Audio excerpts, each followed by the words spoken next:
Koreyada oyiga $3000 topsa bo'ladimi? Buni bilmadim-ku, lekin bugungi mavzuyimiz o'sha mashhur bizning universitetda diplomi. Bu bitta yo'nalishda bitirgan insonning diplomi. Ichida shu Biroq bir tomonda koreyscha, bir tomonda inglizcha ma'lumot berilgan. Lekin bugungi asosiy mavzuyimiz bu qancha pulga tushganini bilmayman. Lekin xuddi shu inson bilan balki bitta universitetda o'qigan, lekin shu qiymatni to'lagan inson va boshqa inson bor, double majorga topshirgan, ya'ni ikkita yo'nalish bo'yicha o'qib bitirgan. O'sha summa lekin bitta mehnat talab qiladi. Ya'ni Koreyga meni hayron qoldirgan narsa shu edi. Universitetda ikkita diplom bilan bitirsa bo'ladi. Agarda sizga to'liqroq ma'lumot kerak bo'lsa, YouTube kanalimizda bu haqida video qilganman. Diplomni hozir siz bilan ko'rib chiqsak bo'ladi. Diplom shu ikki varaq qog'oz, bir tomonda inglizcha, bir tomonda koreyscha ma'lumot berilgan.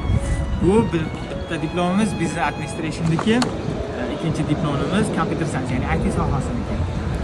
Ya'ni Koreyadagi bu imkoniyat ko'plab studentlarga juda katta foyda bergan. Agarda sizga shunaqa ma'lumotli, shunaqa qiziqarli ma'lumotlar qiziq bo'lsa, YouTube kanalimga o'tib obuna bo'lib qo'ying. Siz uchun doim qiziqarli va foydali ma'lumotlar ulashishga harakat qilaman. Sizlar bilan Muhammad Muhammadiy.